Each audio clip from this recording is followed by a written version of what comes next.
Hello साथियों, जय हिंद। स्वागत है आप सभी का आपके अपने यूट्यूब चैनल रानी लक्ष्मीबाई क्लासेस में। साथियों, आज हम देखेंगे सामान्य हिंदी। सामान्य हिंदी का मोस्ट इंपोर्टेंट क्वेश्चन साथियों, टारगेट हमारा रहेगा 20/20 मध्य प्रदेश वन रक्षक परीक्षा 2023 जेल प्रहरी एग्जाम 2023 के लिए हिंदी में हमारा टारगेट रहेगा आज का 20 में 20। आज का नहीं साथियों, हर एक शिफ्ट में, जितने भी शिफ्ट में पेपर होंगे, हर एक शिफ्ट में हम लोगों का टारगेट रहेगा 20/20 हिंदी के। साथियों, ओल्ड प्रश्न में आज आपके लिए लेकर आया हूं, तो आपको क्लास को पूरी देखना है, बिल्कुल भी स्किप नहीं करना है। मैं सारे प्रश्नों को साथियों ऑप्शंस से हल करा दूंगा। देखिएगा आप लोग और मेरे साथ रहिएगा, बने रहिएगा पूरी क्लास में, तो आपको पता चल जाएगा कि आज सर ने ऑप्शंस से सारे प्रश्न करा दिए हैं। तो साथियों, और सारे प्रश्न पूछे गए हैं आपके वन रक्षक एग्जाम, जेल प्रहरी के एग्जाम में। तो आइए स्टार्ट करते हैं बगैर समय को गंवाए हुए। पहला प्रश्न ये रहा आपका स्क्रीन पर कि अत्यधिक के लिए सही संधि विच्छेद को चुनिए। हमें बताना है अत्यधिक का सही संधि विच्छेद। तो साथियों, क्या अति धन अधिक होता है? अधिक नहीं होता है साथियों। अधिक नहीं होगा, बल्कि क्या होगा? अति धन अधिक। क्या साथियों? अति धन अधिक हो जाएगा। ऑप्शन 4 इसका राइट आंसर हो जाएगा। ती बड़ी होगा साथियों, और अधिक नहीं होगा। ये अत्याधिक नहीं होगा साथियों। इसमें क्या होगा? अत्यधिक का सही संधि विच्छेद अति प्लस अधिक। क्या साथियों? ऑप्शन 4 इसका सही जवाब हो जाएगा। आशा करते हैं आप लोग समझ गए होंगे इस क्वेश्चन को। ठीक है साथियों, आइए अब हम लोग देखते हैं दूसरा प्रश्न। ये रहा साथियों आपकी स्क्रीन पर दूसरा प्रश्न। और साथियों, ऑप्शन से आप लोग इस क्वेश्चन को बताइएगा कि मंत्रिमंडल को कैसे लिखा जाता है। साथियों, मैं हर एक प्रश्न आपको ऑप्शन से करवा दूंगा आज। तो देखिए साथियों, मंत्रिमंडल को जो हम लिखते हैं, तो साथियों क्या मंत्रिमंडल ऐसे लिखते हैं? नहीं, इस ऑप्शन को काट दीजिएगा। मंत्रिमंडल ऐसे नहीं लिखा जाता है। इन तीन ऑप्शंस को काट दीजिएगा। मंत्रिमंडल लिखा जाता है साथियों ऐसे। ठीक है ना, मंत्रिमंडल लिखा जाता है ऐसे। तो इसका राइट आंसर हो जाएगा ऑप्शन ए, इसका करेक्ट आंसर हो जाएगा। देखा ना आपने कैसे ऑप्शंस हटाए जाते हैं। ऐसे ही परीक्षा में आपको ऑप्शंस हटा के अपने सही क्वेश्चन का चयन करना है। ठीक है। तीसरा प्रश्न देखिए, संचय के लिए सही संधि विच्छेद को चुनिए। संचय को जब साथियों हम चुनते हैं सही संधि विच्छेद के रूप में, तो साथियों सन प्लस चय नहीं होता। जैसा कि अंकी बिंदी से स्पष्ट है, तो साथियों सन प्लस चय नहीं होता। ध्यान रखिए साथियों, जब संचय को तोड़ेंगे तो आएगा क्या? सम प्लस चय। क्या आ जाएगा साथियों? सम, और हलंत आएगी माँ में, और चा और या आएगा। तो ध्यान रखिएगा, इसमें है ऑप्शन 3 में है इसका राइट आंसर है ऑप्शन 3। आप इसको मत मार दीजिएगा, ये चाय लिखा है, चाय का कोई मतलब नहीं बन रहा है यहाँ पर साथियों संचय का पूछा था, तो सम प्लस चय ऑप्शन 3 सही जवाब हो जाएगा। आपको जो भी गलतियां करना हो मेरे साथ कर लीजिए, पेपर में गलती मत कीजिएगा, नहीं तो नंबर आपका कटेगा, हमारा कुछ नहीं बिगड़ेगा। मैं कह रहा हूँ ना, अभी मेहनत करिए, अभी जितना जो कुछ गलतियां करना हो कर लीजिए, बस पेपर में थोड़ा सा ढंग से कर लीजिएगा, आपका सिलेक्शन हो जाएगा, मुझे खुशी होगी। ठीक है ना, बस यही मेरा आपसे निवेदन है कि आप लोग प्लीज़ अच्छे से परीक्षा को दें और साथियों अपने चयन को लें। ठीक है। अब साथियों चौथा प्रश्न ये रहा आपकी स्क्रीन पर, देखिए और साथियों आंसर दीजिए कि अंगूठा छाप मुहावरे का अर्थ निम्नलिखित विकल्पों में से कौन सा है। कहते हैं कि तुम यार बड़े अंगूठा छाप हो, लोग कहते हैं, हम और आप नहीं कहते हैं। क्यों नहीं कहते हैं? क्योंकि अपन भी पढ़ाई लिखाई का मतलब समझते हैं, इसलिए साथियों लोग कहते हैं कि तुम बहुत अंगूठा छाप हो। जो नहीं पढ़ा लिखा होता है उससे बोलते हैं, वैसा ऐसे नहीं बोलना चाहिए, लेकिन लोग बोलते हैं, उसी का साथियों यह मुहावरा है। तो साथियों अंगूठा छाप को कहते हैं तुम यार बिल्कुल पढ़े लिखे नहीं हो, तुम यार बिल्कुल अंगूठा छाप हो। तो निरक्षर कैसा होता है साथियों? वो इंसान निरक्षर होता है, वही साथियों अंगूठा छाप होता है। तो ये तीनों ऑप्शन एकदम गलत हैं। अंगूठा छाप का मतलब होगा निरक्षर। ठीक है, दूसरा सही आंसर है। देखा ना कैसे ऑप्शन से हट रहे हैं क्वेश्चन। अकस्मात, क्या साथियों अकस्मात कैसे लिखा जाता है? आप लोगों बचपन से अकस्मात लिखते चले आ रहे हैं, तो क्या आपको इतनी बुद्धि नहीं आप लोग प्रयोग कर पाएंगे कि अकस्मात कैसे लिखा जाता है? अकस्मात साथियों लिखा जाता है कैसे? अकस्मात, ता में हलंत रहेगी नीचे, और यही राइट आंसर हो जाएगा। ठीक है, पांचवें का क्या हो जाएगा राइट आंसर? ऑप्शन ए इसका करेक्ट आंसर हो जाएगा। ठीक है, आइए आग के लिए सही क्या यार, सही संधि विच्छेद बोल दिए, सॉरी। आग के लिए सही पर्यायवाची वाले शब्दों को चुनिए। आग के जो पर्यायवाची होंगे साथियों वो होंगे अग्नि, अनल, पावक। क्या क्या होंगे? अग्नि, अनल, पावक होंगे। अग्नि, अनल, पावक होंगे। और साथियों आप लोग पर्यायवाची 50 पर्यायवाची याद कर लीजिएगा जो मेन है, उतने में आपका काम हो जाएगा। क्योंकि साथियों मैं हर रोज प्रैक्टिस सेट हिंदी के करवा रहा हूं, तो देख रहा हूं कि 3 से 4 पर्यायवाची हर एक शिफ्ट में पूछे जा रहे हैं। तो साथियों आपको 50 से 60 पर्यायवाची जैसे सूर्य के हो गए, अग्नि के हो गए, देवता के हो गए, राक्षस के हो गए साथियों, और कमल के हो गए साथियों जैसे आपके पर्यायवाची, और साथियों सरस्वती के पर्यायवाची भी याद कर लीजिएगा क्योंकि पूछा जाता है साथियों कि सरस्वती का पर्यायवाची इनमें से कौन सा नहीं है। साथियों आप लोग चंद्रमा के कर लीजिएगा, सीता के कर लीजिएगा, कृष्ण के कर लीजिएगा साथियों, पार्वती के कर लीजिए, शंकर के कर लीजिए, कामदेव के कर लीजिए। जो साथियों मेन रहते हैं उनको आप लोग 5-5 पर्यायवाची भी याद करेंगे। तो अभी 10 दिन का समय है, वैसे समय तो अब ज़्यादा नहीं बचा है, लेकिन आप लोग चलते फिरते हुए 10 पर्यायवाची डेली रूटीन में लाएंगे तो याद कर लेंगे, उतने में आपके 2 से 3 नंबर पक्के हो जाएंगे साथियों। इन नंबरों को बढ़ाइए, अब बैठे मत रहिए साथियों, एग्जाम बहुत नज़दीक आ गया है। और साथियों आप लोग पढ़ाई लिखाई पर ध्यान दीजिए। तो आगे के पर्यायवाची होते हैं अग्नि, अनल, पावक। यही साथियों इसका राइट आंसर है। हम लोग चलेंगे अगले क्वेश्चन की ओर। देखिए साथियों आवट पूछा है, आवट प्रत्यय से बना शब्द कौन सा है? तो पहले तो इस बात को ध्यान दीजिएगा कि जो प्रत्यय होता है साथियों वो शब्द के बाद में लगाए जाते हैं और उपसर्ग साथियों शब्द के पहले लगाए जाते हैं। तो इस क्वेश्चन को आप लोगों को बताना है, आवट प्रत्यय से बना शब्द कौन सा है? तो क्या साथियों आवती है? नहीं साथियों। आवंटी है? नहीं साथियों। आवटी है? नहीं साथियों। इसका राइट आंसर है साथियों क्या? मिलावट। मिलावट साथियों आवट प्रत्यय से बना शब्द है, ध्यान रखिएगा साथियों, आवट प्रत्यय से बना शब्द मिलावट है। That's your answer, option B इसका सही जवाब है। ठीक है, आइए इस क्वेश्चन को देखिए। कर्कश का निम्न में से कौन सा सही विलोम शब्द है? कर्कश शब्द का बताना है, निम्न में से कौन सा सही विलोम है।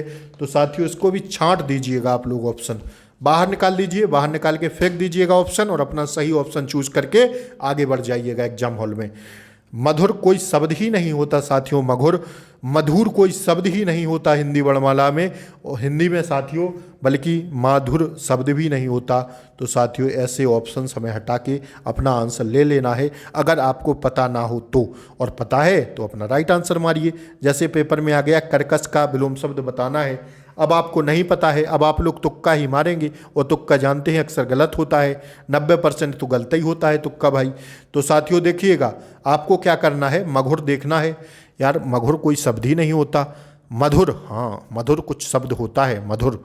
तो साथियों यही मार दीजिएगा ऐसे ऑप्शंस में, मधुर कोई शब्द नहीं होता, माधुर कोई शब्द नहीं होता, एक ही शब्द दिख रहा है हमें सही, तो कर्कश का मधुर लगा के चले जाइएगा। ठीक है, ऐसे क्वेश्चंस में जब ना आ रहा हो तब, आ रहा हो तो फिर भैया बात ही कुछ करनी नहीं है। अद्भुत रस का स्थायी भाव पूछा गया है आपसे, अद्भुत रस का स्थायी भाव बताइए क्या होगा। तो पहले आप लोग कॉपी पेन निकालिए, मैं सारे स्थायी भाव आपको छपवा रहा हूँ, मेरे साथ छापते चलिए, या साथियों रिवीजन की तरह देख लीजिएगा। फटाफट छापिए, छापिए, कॉपी पेन निकालिए। अब साथियों वो नहीं करिएगा, आलस मत करिएगा, क्योंकि आलस करेंगे तो साथियों आपका आलस हो जाएगा। ठीक है ना, क्योंकि समय अब 10 दिन बचा है मात्र परीक्षा में। छापिए छापिए, जल्दी से छापिए। देखिए साथियों पहला स्थायी भाव लिखिए, पहला स्थायी भाव लिखिए आप लोग, पहला स्थायी भाव लिखिए श्रृंगार। श्रृंगार रस का स्थायी भाव क्या होगा? तो साथियों श्रृंगार का होता है रति। दूसरा लिखिए, जल्दी जल्दी लिखते चलिए, करुण। करुण का स्थायी भाव होता है शोक, लिखिएगा जल्दी। तीसरा रस लिखिए रौद्र। रौद्र का होता है क्रोध। चौथा लिखिए अद्भुत। अद्भुत का होता है आश्चर्य और विस्मय। तो विस्मय ऑप्शन में दिया है, आश्चर्य दिया होता तो साथियों आश्चर्य सही हो जाता। ठीक है, अगर साथियों विस्मय दिया है, आश्चर्य दिया होता तो वो भी सही हो जाता। ठीक है, दोनों होते हैं इसके। अद्भुत रस के स्थायी भाव क्या होते हैं? विस्मय और आश्चर्य। आश्चर्य अगर ऑप्शन में दे तो ये भी लगा देना, सही हो जाएगा। ठीक है, अगला लिखिए शांत। शांत रस का स्थायी भाव लिखिए निर्वृद या निवृत्ति। लिखिए निर्वृद या निवृत्ति, लिखिए साथियों। शांत रस का हो गया। अब लिखिए साथियों भक्ति रस का। भक्ति रस का होता है साथियों स्थायी भाव रति या अनुराग। क्या होता है साथियों? रति या अनुराग। भक्ति रस का स्थायी भाव क्या होता है? रति या अनुराग। अगला लिखिए साथियों, हास्य रस का स्थायी भाव, हास्य रस का होता है हास्य। क्या साथियों? हास्य का होता है, हास्य का होता है हास्य स्थायी भाव। अगला लिखिए, वीर रस का स्थायी भाव, वीर रस का होता है उत्साह। क्या होता है? उत्साह। भयानक का लिखिए, भयानक का स्थायी भाव होता है भय, और विभत्स का होता है जुगुप्सा, और साथियों अंत में आता है वात्सल्य, वात्सल्य का स्थायी भाव होता है वत्सल्य रति। क्या साथियों? वत्सल्य रति होता है, ठीक है, वह बड़ा है, वात्सल्य में वत्सल्य रति होता है स्थायी भाव। तो आप लोगों ने देखे, आशा करते हैं लिख लिए होंगे, नहीं लिख लिए होंगे तो सुन लिए होंगे, सुन लिए होंगे तो दिमाग में डाल लीजिएगा। एक प्रश्न आपका कंप्लीट होता है, यहाँ पर 1 नंबर पक्का होता है यह कुछ इस क्वेश्चन से, ठीक है, 9वें क्वेश्चन से। आइए, एक स्थायी भाव जरूर पूछा जाएगा रस से। आइए 10वां प्रश्न देखिए साथियों, वी उपसर्ग से बना शब्द निम्न में से कौन सा है? मैंने बोला ना, शब्द के पहले क्या आते हैं? उपसर्ग, और शब्द के बाद में लगाए जाते हैं प्रत्यय। तो साथियों उपसर्ग कौन सा बताना है? आपको बताना है बी उपसर्ग से बना हुई, हुई है ना कि बी। हुई उपसर्ग से बना प्रत्यय कौन सा है? सॉरी, उपसर्ग कौन सा है? तो साथियों विराम ही है। कभी नहीं होगा, विराम नहीं होगा, क्योंकि इसमें बी लगा है तो ये नहीं होगा, वह लगा है तो अभी भी नहीं होगा, बल्कि क्या हो जाएगा? विराम। ध्यान रखिएगा साथियों, इसका सही जवाब हो जाएगा कौन सा? ऑप्शन पहला इसका सही जवाब है, ठीक है। आइए, ऑप्शन पहला इसका सही जवाब है, ठीक है। आइए 11वां प्रश्न देखिए साथियों, वेतन के बिना कार्य करने वाला, एक शब्द में क्या कहेंगे? वेतन के बिना कार्य करने वाले को एक शब्द में हम लोग क्या कहेंगे? तो साथियों उसे कहेंगे हम लोग अवैतनिक। क्या कहेंगे साथियों? अवैतनिक कहेंगे, बी नहीं कहेंगे। ऐसे साथियों ऑप्शन हटाइएगा, अवैतनिक नहीं कहेंगे बल्कि कहेंगे अवैतनिक। क्या? ऑप्शन बी इसका सही जवाब है, ठीक है। बिना वेतन के नहीं, इसको ये नहीं कहेंगे, अवैतनिक कहेंगे, ठीक है। बी ऑप्शन इसका सही जवाब है। आइए, नर नारी, नर नारी निम्न में से कौन सा समास है? साथियों जहां पर ये आपको जो है ये चिन्ह दिखाई दे, ठीक है ना, ये चिन्ह आपको दिखाई दे, वहां आप लोग सीधा मार दीजिएगा द्वंद्व समास। द्वंद्व समास बगैर आंख बंद किए मार दीजिएगा द्वंद्व समास। जहां पर ये आपको चिन्ह दिखाई दे द्वंद्व समास लगा के टिक आगे बढ़ जाइएगा, ठीक है। ज़्यादा सोचने विचारने की ज़रूरत नहीं है। जहाँ पर ये बीच में टिक दिखाई दे, चिन्ह दिखाई दे, आप लोग आगे बढ़ जाइएगा, ठीक है ना। जहाँ पर ये बीच में आपको डंडी दिखाई दे वहाँ पर आप लोग आगे बढ़ जाइएगा द्वंद्व समास मार के, ठीक है। आइए साथियों, द्वंद्व समास के और भी एग्जाम्पल हैं, आप लोग लिखिएगा फटाफट, फटाफट लिखिएगा, जल्दी छापिएगा साथियों। जैसे भाई बहन, भाई बहन, भाई बहन साथियों सीधा नहीं लिखा जाता, भाई बहन ऐसे लिखा जाता है। आगे लिखिए गंगा यमुना, गंगा यमुना भी साथियों ऐसे लिखा जाता है, गंगा यमुना। आगे लिखिए माँ बाप, माँ बाप को भी ऐसे लिखा जाता। ये सारे साथियों ये सारे एग्जाम्पल किसके हैं? द्वंद्व समास के हैं, ठीक है। और द्विगु समास, जहाँ आपको संख्यावाचक कोई संख्यावाचक कोई शब्द दिखाई दे वहाँ पर कैसा होगा? द्विगु समास। जैसे चौराहा, ठीक है ना, ऐसे शब्द में संख्या जिसमें आ रही हो, संख्या का बोध हो रहा हो, उसमें द्विगु समास होगी। द्वंद्व समास में जहाँ ये आपको चिन्ह दिखाई दे वहाँ साथियों द्वंद्व समास होगी। That's your answer. और लिख लीजिएगा, लिखना हो आगा पीछा, आगा पीछा लिखिए, खस घोटा, दाल भात, माँ बाप, आचार विचार, गंगा यमुना, भाई बहन, पाप पुण्य, ये सारे साथियों किसके हैं?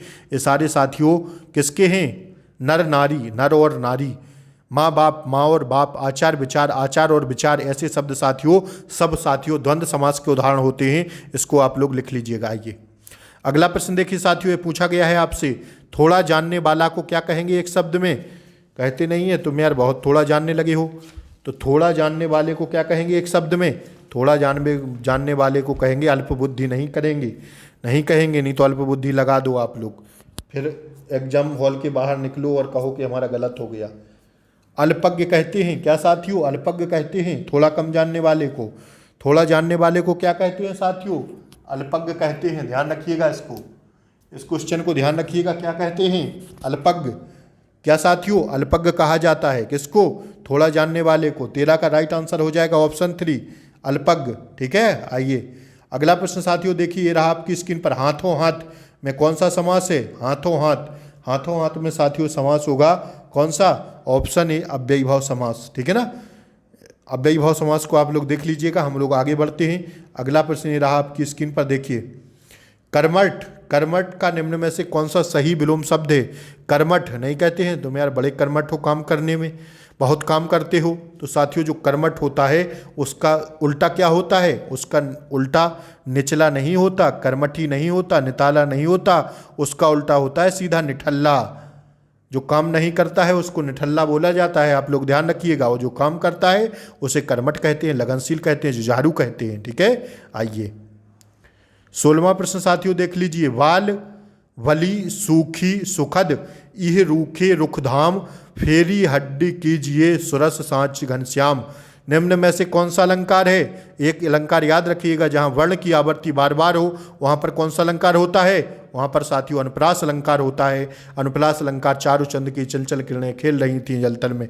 साथियों ऐसे ये सब साथियों अनुप्रास अलंकार के उदाहरण हैं, जहां वर्ण की आवृत्ति, एक वर्ण की आवृत्ति वा वा, सा ई रा, जहां साथियों वर्ण की आवृत्ति बार बार हो वहां पर आप लोग सीधा लगाइएगा अनुप्रास अलंकार। इसमें देखिए साथियों सा, ठीक है ना, ऐसे शब्द साथियों जहां वर्ण की आवृत्ति बार बार हो रही हो वहां पर अनुप्रास अलंकार लगा के आगे बढ़ जाइएगा। That's your answer. आइए देखिए साथियों 17वां प्रश्न ये रहा आपकी स्क्रीन पर। राधा के वरवन सुनी चोनी चकित सुभाए दाख दुखी मिश्री मुरी सुधा रही सकुचाए। कौन सा अलंकार है? अनुप्रास अलंकार।